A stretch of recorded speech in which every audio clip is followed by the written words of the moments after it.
In today's video, I'm going to teach you how to move emojis on Capcut. We're going to animate an emoji so it travels across your video exactly the way you want.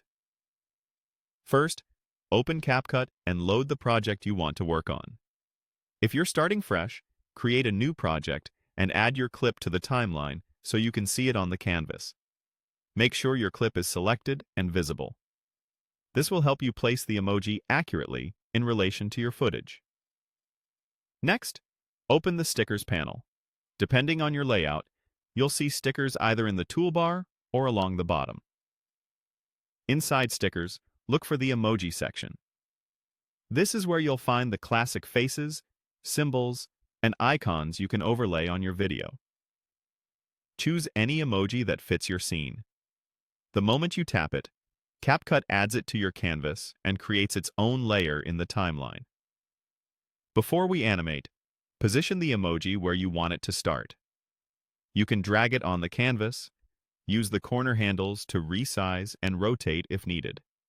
Keeping the starting size and angle consistent with your footage will make the movement feel more natural. Now it's time to use a position keyframe.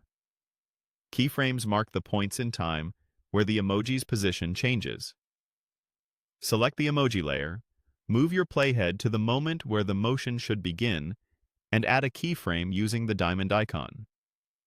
That first keyframe locks in the starting position.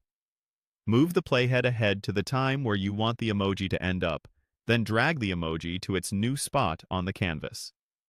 Capcut automatically creates a second keyframe, and you'll see the emoji move between those 2 points when you preview. Take your time to add keyframes for more complex paths. Think of each keyframe as a checkpoint. If you want the emoji to curve around an object, add a keyframe every time you change direction slightly, and adjust its position bit by bit.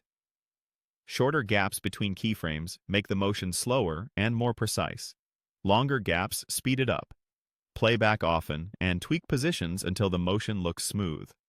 If the movement feels jumpy, add an extra keyframe between 2 existing ones and nudge the emoji to guide the path. If it's moving too fast, spread the keyframes farther apart on the timeline. When you're happy with the motion, scrub through from start to finish to confirm it stays on track. That's all there is to it. Choose your emoji, set a starting keyframe, move the playhead, reposition, and refine with additional keyframes until it looks perfect.